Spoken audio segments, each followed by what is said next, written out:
summary on April 30th, 2026. These are not opposition figures. These are the government's own numbers that can be found on treasury.go.ke for every Kenyan to read. Let me walk you through what they say. This is the largest spending plan in the history of the Republic of Kenya. Gross expenditure at 4.82 trillion shillings. Yet total revenue, including taxes and all other inflows, stands at only 3.63 trillion shillings. The gap between what this regime spends and what it collects is a whopping 1.11 trillion shillings. A fiscal deficit of 5.3% of our entire GDP. The difference of 1.11 trillion is borrowed. And it is borrowed on behalf of a child in Turkana who is 4 years old today, who has never signed a loan agreement, and who has never attended a budget committee hearing. That child will repay this debt with interest. That is not fiscal management, ladies and gentlemen. That is generational slavery. Now consider this. The entire consolidated fund services, that is debt obligations and pensions, consumes 1.5 trillion shillings, and that is 31.2% of the national budget. Interest payments alone stand at 1.25 trillion. Domestic interest payments on loans taken within our borders totals 986.7 billion shillings. To put that in a language every Kenyan understands, interest on domestic debt alone costs more than the entire education budget of 668.3 billion shillings. Think about this. We are spending more on paying bankers than on teaching children. 31 cents of every shilling, 31 cents of every shilling, Kenyan shilling, raised goes to debt service before a single classroom is built, before a nurse is hired, and before a single road is repaired. Meanwhile, the Federation of Kenya Employers tells us that 67% of young Kenyans between ages of 15 and 34 years of age are unemployed. Imagine, 67%. In a country where youth are not the future, they are the present and they are the majority. And this RUTO budget has told the majority to wait. On free education, the most expensive lie in Kenyan politics. Article 53 of our Constitution states that every child has the right to free and compulsory basic education, not subsidized education or partly funded education, but free education. Yet here is what the budget estimates actually show. Free day secondary education capitation, 54.6 billion shillings, yet the full funding requirement is 83 billion shillings. This is a shortfall of 28.4 billion shillings. Under free primary education, the government remits 1,420 shillings per pupil per year. Yet the budget policy statement at page 44 of volume 2 documents an 18 billion capitation gap. Junior secondary schools receive 30.9 billion shillings against a need of 42 billion shillings. A Form 1, or whatever they call it today, CTR 10, Form 1, grade 10, a student arriving at a public day school, supposedly free, finds no desk and no textbooks. And all children go without desks because of the Kenya School Equipment Scheme, the program that once put desks, laboratory equipment, and books directly into public schools has been defunded and forgotten.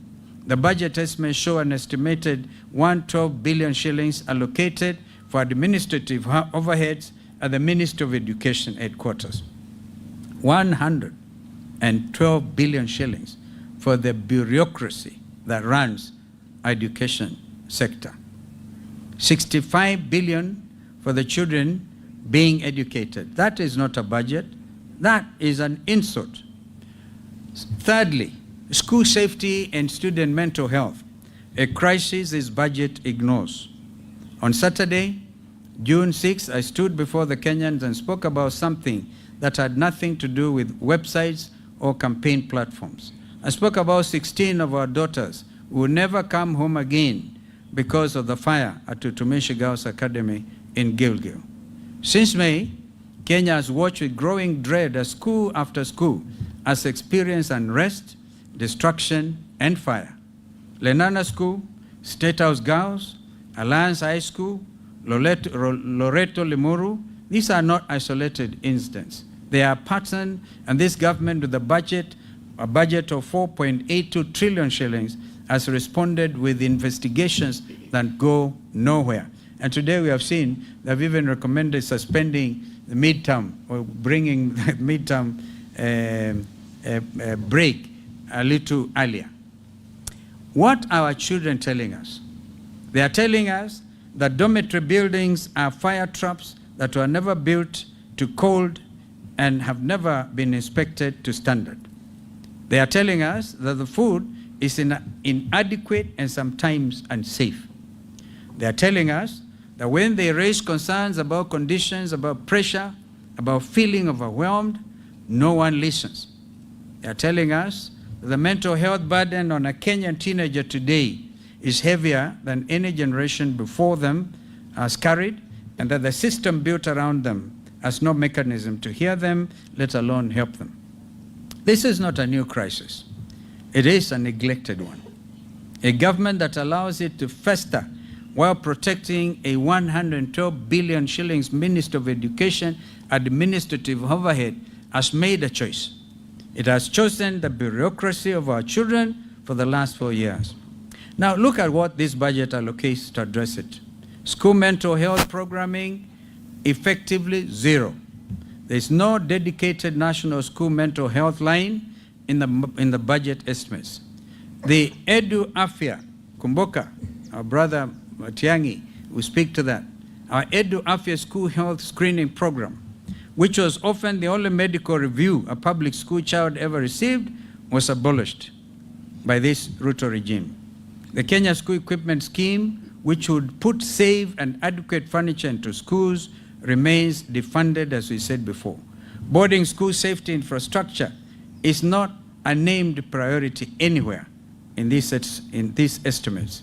Yet, we are spending 9.2 billion Kenya shillings on Energy, Petroleum and Regulatory Authority, EPRA, the fuel levy regulator, and zero on the mental health of 2 million boarding school kids. That is not a budget. That is an abdication. Your united government in waiting makes 4 commitments, and they come with budget lines attached. First, a mandatory national safety and audit of every boarding school dormitory in Kenya with enforceable deadlines and criminal liability for non-compliance. We fund this from the 20% cut to Minister of Education administrative overhead, that is 22.4 billion shillings, redirected from the bureaucracy to the children it is supposed to serve. Second, a fully funded national school mental health program that will be a dedicated budget line, not a footnote in a health or ministry circular. We reinstate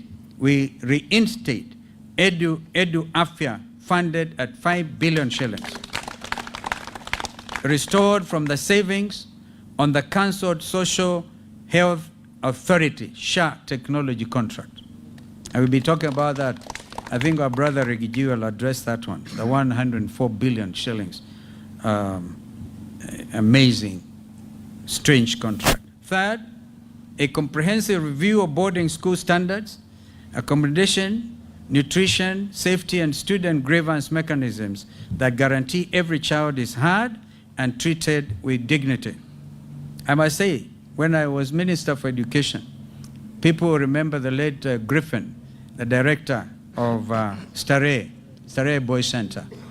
Griffin had an amazing philosophy. Any child, in fact, his office had only the desk and one cat. Any child, whether from 1 up to from 6, could walk freely. And they used to have every Friday an assembly between students and head and all the teachers.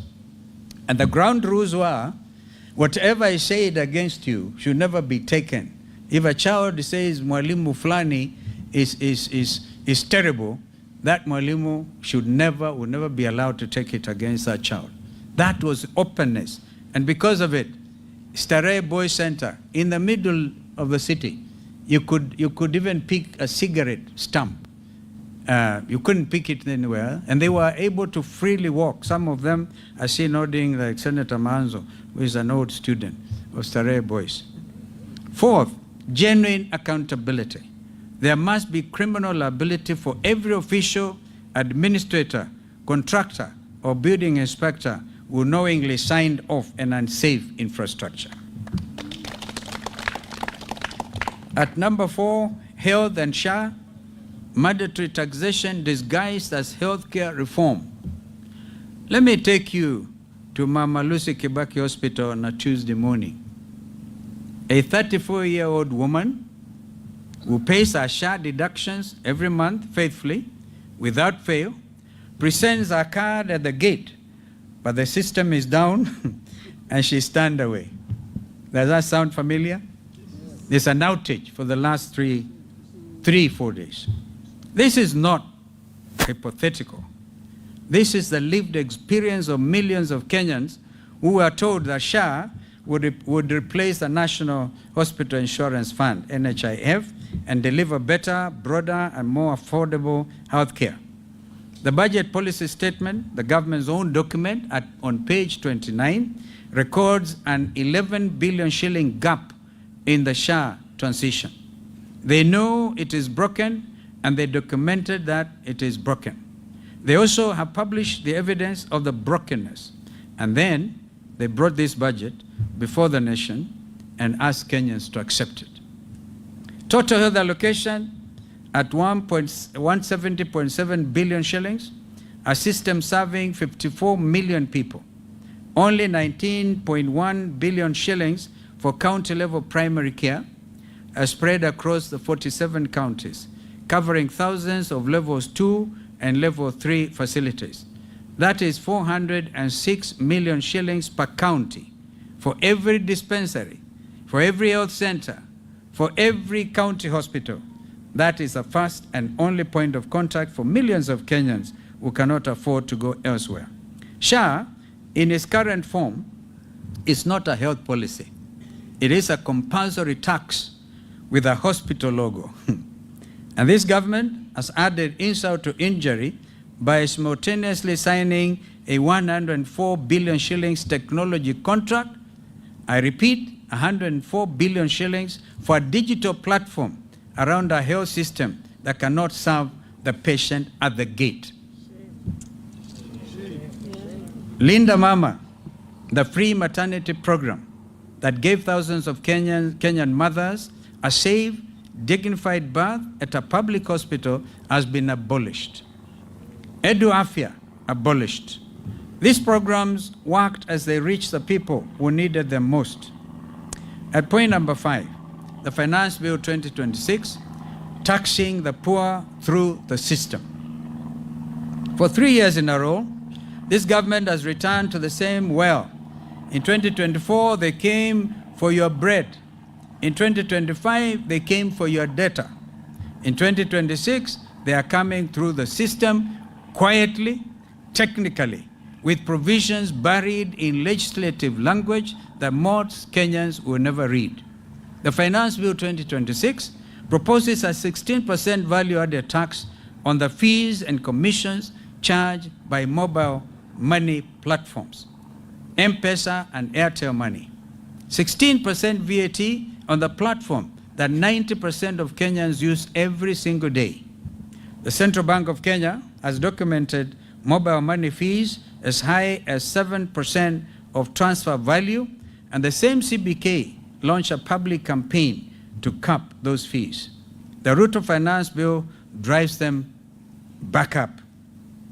The grandmother in Wajir, waiting to receive 1,000 shillings from her grandson, working in Mombasa will pay more for that transfer. The mama mboga in Gikomba paying a supplier through M-Pesa, and remember, even the mitumba is taxed. The mama mboga in Gikomba paying a supplier through M-Pesa will pay more.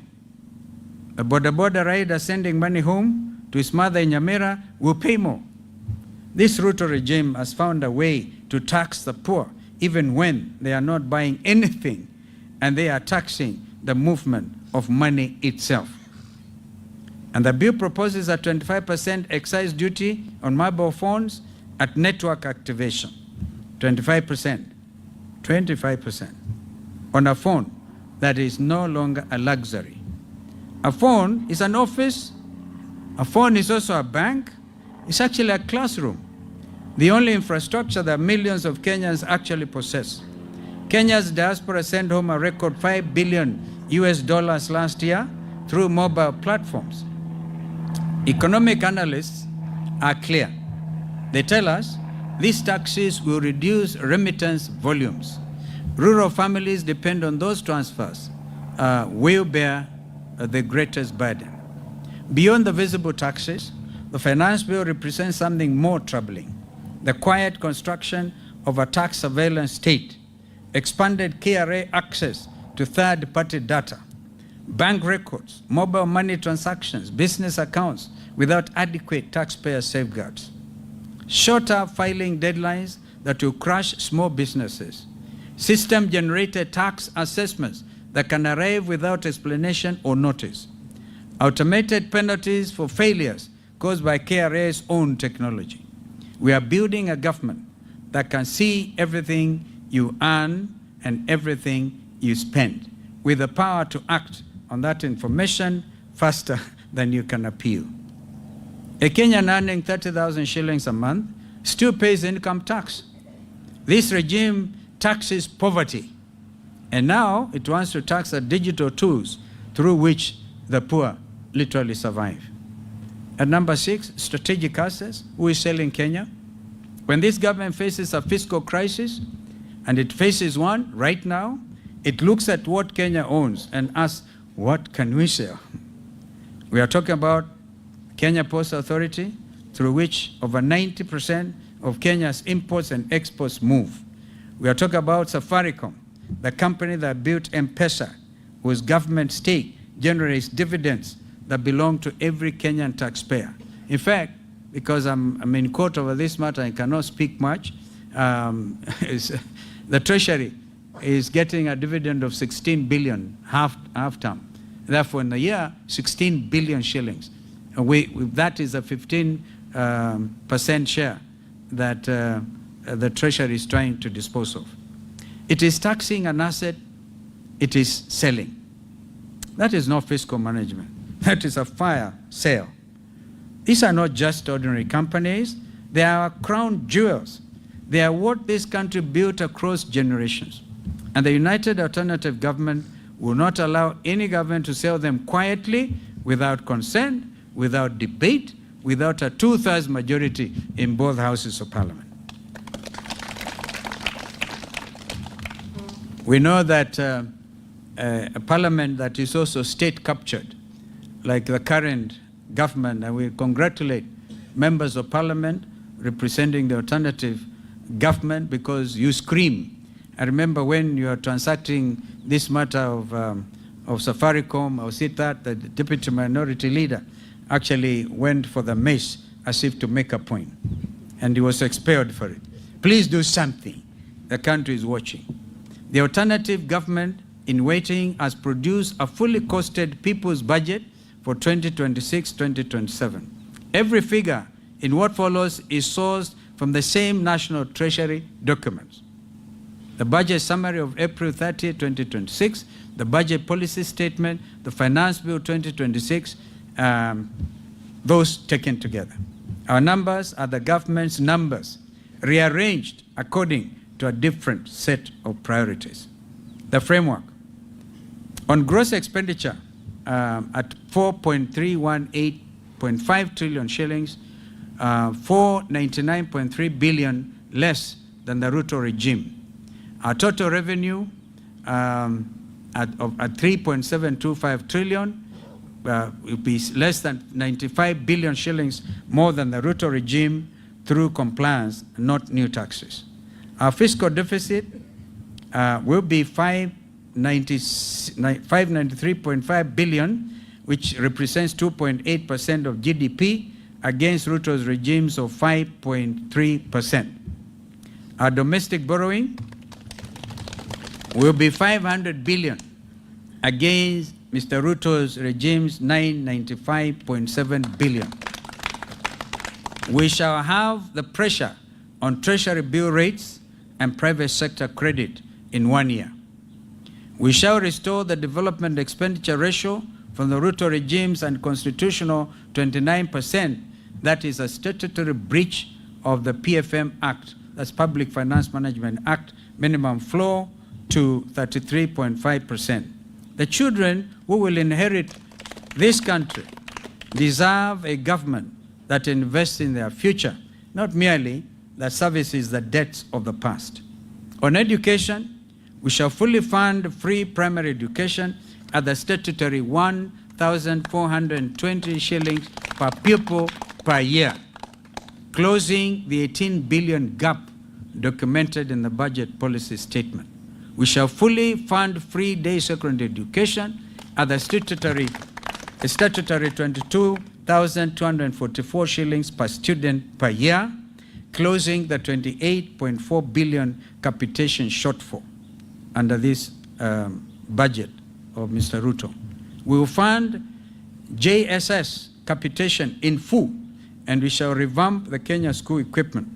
Total education allocation will be 737.3 billion shillings against the current regime's 668.3 billion. We will cut 22.4 billion shillings from the ministry's 112 billion administrative overhead and redirect every shilling to our children. Free means free, all the way from class 1 to form 4 for every Kenyan child. On health, we shall close the 11 billion SHA gap documented at page 29 of the budget policy statement. We'll fund free care at every public hospital up to county level. That is no card at the gate, no system down, and certainly no patient turned away. We shall reinstate Linda Mama as well as reinstate Edu Afya. And make no mistake, we shall cancel the 104 billion SHA technology contract and redirect every shilling to frontline care, stocking dispensaries, paying nurses, buying medicines. We'll also increase KEMSA from KEMSA's allocation from 18.8 billion shillings to 30 billion, so that no Kenyan patient is told to go buy their own drugs, as that is the practice. Total health allocation, 242.3 billion shillings against RUTO's 170.7 billion. On jobs, we commit to a national youth employment compact. That is 80 billion over 2 years, 80 billion shillings. A single fund with one accounting officer and one measurable outcome, that is verified jobs created. 200,000 placements in public works infrastructure maintenance, a skills to export pipeline linking technical colleges with verified export sector employers. Zero-rated startup capital for youth-led MSCs employing more than 5 people. Not grants, but contracts, deliverables, and results. 67% of our young people are not idle because they lack ambition. They are idle because the system was never designed for them. We will redesign it. On cost of living, we shall repeal the import declaration fee, the railway development levy, and the road maintenance levy on fuel imports, bringing diesel to approximately 170 shillings per litre. We will also abolish the housing levy. Of course, that abolishment will take into account we'll take into account the legislative aspect. All right? We are not just abolishing without asking you guys to do the needful. And because a lot of you are state captured, the next administration will certainly ensure there's no housing levy. Amen. Our executive order number 1, giving millions of Kenyan workers an immediate increase in take-home pay. That's what my brother Rigiji refers to rescuing the payslip. We shall zero-rate solar panels, batteries, and inverters. We'll introduce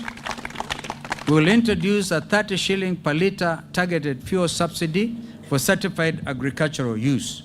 And we will remove from the Finance Bill 2026 the 16% VAT on M-Pesa platform fees and the 25% excise duty on mobile phones. On fiscal discipline, starting at the top, we will cut State House operations from 12.6 billion shillings to 6.3 billion shillings. We must cut the NIS allocation from 58.6 billion to 35 billion shillings. Kenya is not at war, yet the NIS has doubled since 2020 without proportionate gain. We'll also abolish the 13 billion shillings police motor vehicle leasing program and procure direct, saving 4 billion shillings over the contract life. We will then redirect the 35 billion shillings in savings from NIS and State House reductions into a national irrigation investment fund covering Garissa, Marsabit, Wajir, Turkana, Kitui, Makueni, Laikipia, and Kajiado. Because food security is national security. We will also implement a single treasury account to eliminate ghost workers, duplicate payments, and pending bills that are an Auditor General's verified leakage of 250 billion, all right, a year. And we must congratulate the Auditor General, because there are two ladies I personally respect, the Controller of Budget and the Auditor General. Two ladies who have stood strong in the interests of the Kenyan people. Every contract requires confirmed exchequer backing before work begins. Any accounting officer with an adverse Auditor General report must step aside immediately. Now you may ask, where does the money come from? I'll tell you. 200 billion shillings from the structured sale of stored affordable housing projects at market value. 250 billion from single treasury account efficiency savings. 90 billion shillings from a simplified flat 7.5% rental income tax on large landlords currently evading through complexity. 104 billion shillings from cancelling the wasteful SHA technology contract. 125 billion shillings from halting non-priority vanity capital projects. 30 billion from right-sizing NIS and State House. That is not a promise. That is a United Alternative Government's balance sheet. A message to the Kenyan people. To the primary school head teacher writing a letter home in July because capitation has not arrived, we see you. Under our administration, that letter will never need to be written. To the mother turned away at the hospital gate because the SHA system was down, we see you too. And under our administration, that gate will never be closed to you. To the Form 1 student or CTR 10 student who arrived at their school, arrived at their free day secondary school and found no desk, we hear you. And our government, the desk will be there before you are there. To the border rider who finished the day in debt because fuel costs more than his earnings, we also hear you. And our government, fuel will cost less, not more. To the Mama Mboga in Gikomba, who learned the government now wants to tax the M-Pesa transfer she uses to pay her supplier, we'll feel your pain too. Under our administration, that transfer will be cheaper, not more expensive. And to every Kenyan who owns a piece of KPA and Safaricom through their taxes and is watching that stake quietly diminish, we are with you. Those assets are your inheritance, and we shall protect them. Now, a direct word to members of parliament as I conclude. You were not elected to be a rubber stamp. A mother woke up before dawn, remember that, walked to a polling station, queued for hours, sometimes under rainy conditions, because August sometimes is very, very, very cold. Queued for hours and marked your name because she believed you would go to Nairobi and fight for her. When you vote to approve 28.4 billion shillings free day secondary capitation shortfall, you vote against the children of the poor. When you vote to approve an 11 billion shillings haul in SHA, you guarantee that the next Kenyan will be turned away at a hospital gate. When you vote for 16% VAT on M-Pesa platform fees, you tax the only bank most Kenyans have ever had. And when you approve a fiscal deficit of 1.11 trillion shillings, a statutory breach of the PFM Act, you are not building this country. You, honorable members, are mortgaging it. And I know none of you sitting before us today. Make no mistake, history will record your vote, and in 425 days, just like the current regime, the people will have made a record of the choice you made and make it plain at the ballot paper box on August the 10th next year. Conclusion, as we comboa our country, we have had victims of police brutality in our midst before we all got together here. We all remember Rex Masai was the first one to fall when we were shot at the leg. And June the 25th is around the corner. I have confirmed from Honorable Makali Mulu, and I share that with Bernard Kavuli and his colleagues, including their advocates, that some 2 billion shillings is already in the budget, but under office of the president. Would have preferred if that money went directly to the Kenya Human Rights Commission. And then, even then, it's not even sufficient. We Kenyans expect it's not enough. Like, I really congratulate my brother Rigiji for saying he is not in need of 50 million shillings for a breach caused on his own rights under the law, under the Constitution. So it is very easy for this administration to think by paying 2 million shillings to a family whose son was felled by a police bullet, you have done justice. Kenyans deserve and they demand justice. The perpetrators of those heinous crimes, even as we speak, this police continues to perpetuate those abrogations of our Constitution. Did we not hear yesterday in Laikipia, and people like Laikipia, we hear you, my colleagues will speak to you about that we're importing Ebola, and then we kill. Even when our people peacefully demonstrate, you kill them. Can you imagine a regime that arrests a Chief Justice Emeritus? We will be organizing massive demonstrations to protect the Nairobi National Park. So it is not just Chief Justice Maraga, whom they tried to harass yesterday. So we stand in solidarity.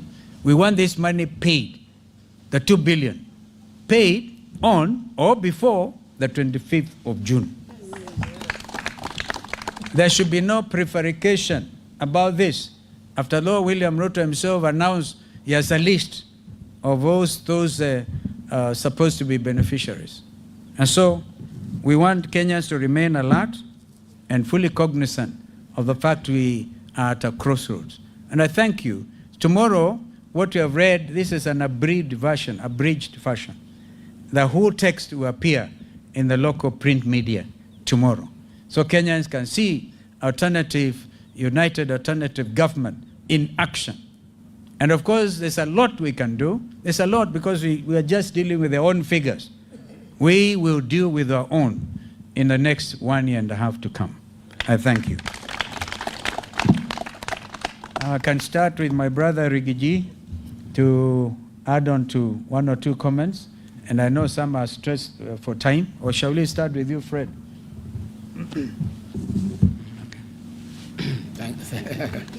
Thank you. I have very little to say. I just want to say that a few months ago, I said SHA will collapse in 6 months.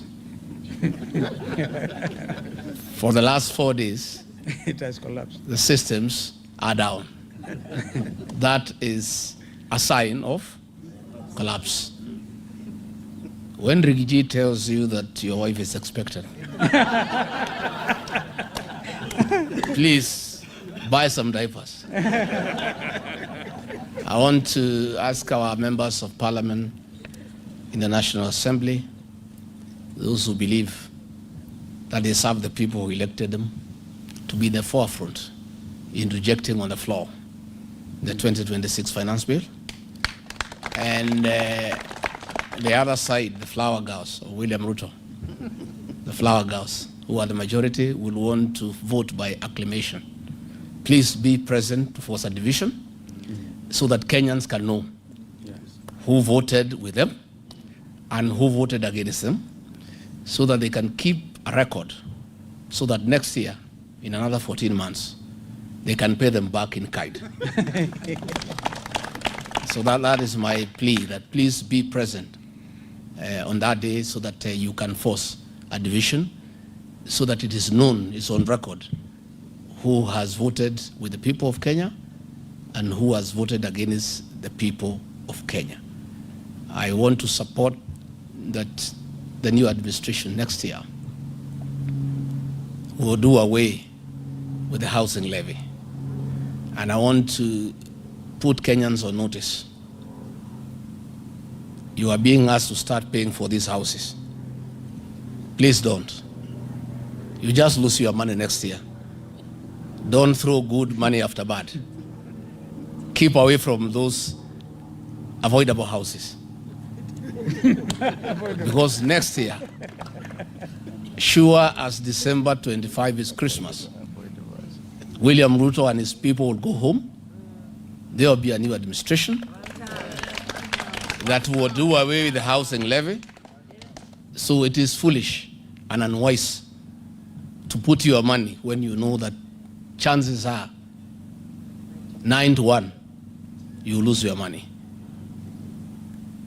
Again, we have seen a lot of land belonging to private people being grabbed by William Ruto and P.S. Nixon Koril, especially here in Kiambu, where there are large tracts of land belonging to private people, the land being subdivided and sold hastily to investors. I want to put investors on notice. Please, don't buy this land. Next year, the land will be given back to the owner, and you will have to make a trip to Sugoi to look for your money. It is unwise to lose money when you can see you are going to lose it. All those large tracts of land, William Ruto moves at night with a torch, identifying land, and P.S. Nixon Koril, his tribesman, is the architect of grabbing land belonging to private Kenyans. And this land is being sold cheaply. And gullible Kenyans are buying. This will not be allowed to happen, and the land will be restored to the owners, and you just lose your money.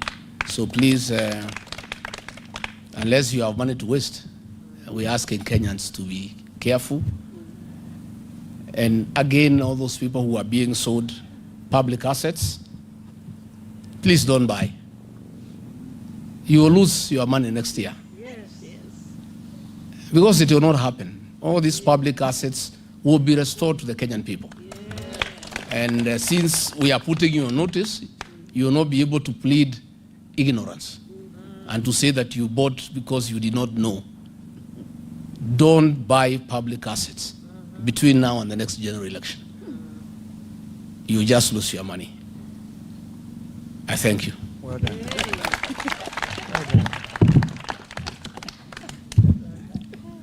Ladies and gentlemen, 4 points to be made in addition to what my colleagues have said.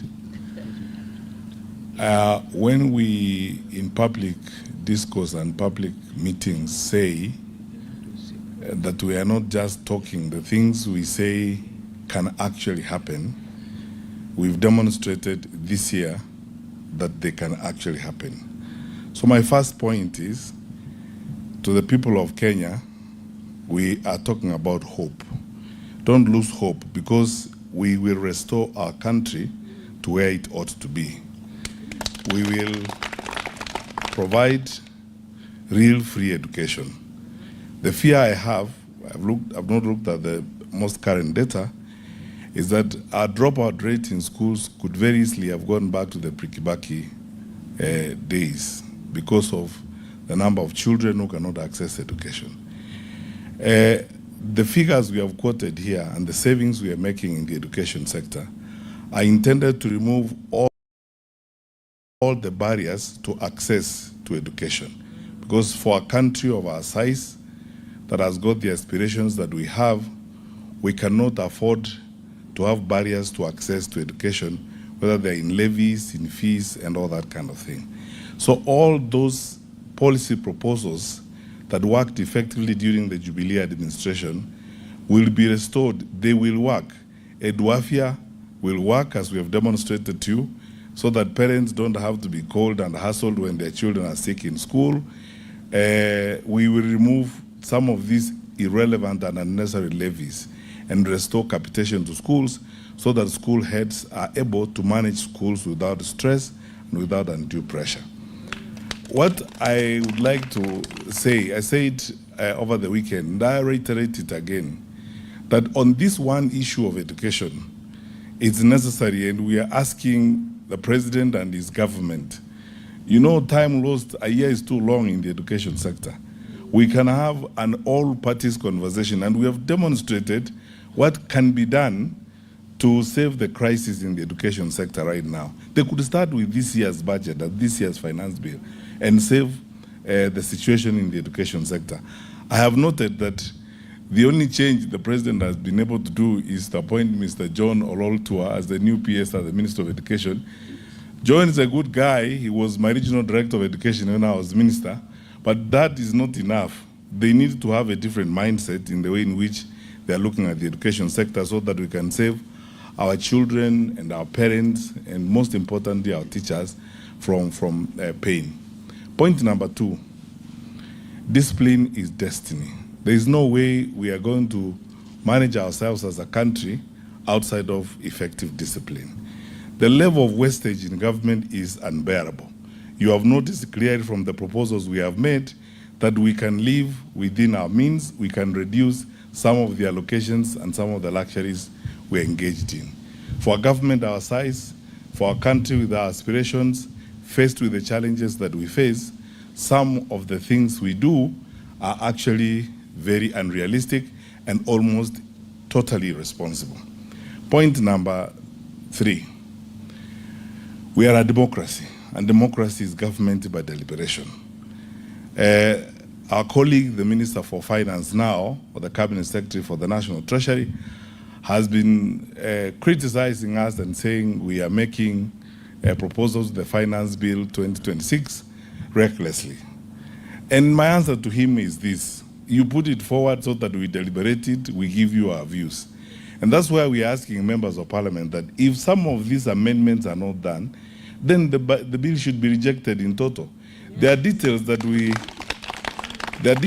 have not gone into here. For example, if you increase tax on income from rent from 7.5% to 10%, all that is going to be passed on to tenants. The same ones who are paying SHA, the same ones who are paying housing levy, the same ones who are paying all these taxes. How will life be afforded? So we are not basically saying things because we are bored. We are saying things because we can see and we live here. And we are saying them in patriotism. And our colleagues, our fellow citizens who are in government, need to also, with the same attitude, the same positive view, take our proposals very seriously and take them in their stride and see what can be done. And I don't think, although Honorable Kalonzo Musyoka and Rigathi Gachagua did not say this, I don't think that the United Alternative Government is opposed to a conversation. Our members of parliament who are in parliament, I'm sure will be very happy to have a conversation on how these measures can be changed and these proposals can be changed in Finance Bill 2026 so that we can have a palatable situation. He asked how I was in cabinet for 10 years and we passed finance bills. We debated all the time. We negotiated all the time. In fact, in most cases, we gave away a lot. Sometimes it's a give and take, and government should be prepared to go to parliament and sometimes listen to the members of parliament, accept to lose here and lose there, reorganize here and reorganize there and readjust so that we can go forward in a manner that is essentially bearable for all of us. Finally, I don't think we are going anywhere if we adopt this attitude, like I have seen in some of our government officials, of behaving like we don't have a right or a role to point out these things. Who are you governing? You are governing us. Na sisi sio kondoo. We are human beings. We have views. And then when we give these views, please take them. We are your brothers also. We are not expatriate Kenyans. We are Kenyans in our own right. And we are telling you these things because we believe in them. And in that same vein, I would like to encourage our leaders, first from those who are in the National Assembly and in the Senate, in the United Alternative Government, to push hard with these proposals. Because all these things we have proposed here, if you don't take them to the floor of the House and read Finance Bill 2026 against these proposals, then what we are doing here is just a political exercise. So I would like to request our brothers and sisters who are in the two houses to carry these proposals with them and read Finance Bill 2026 side by side with the proposals we are making. And in the event that our fellow citizens who are in government will not listen and make these amendments, my recommendation strongly, like that of all right-thinking and positive-thinking Kenyans, is the Finance Bill then should be rejected in total. Thank you.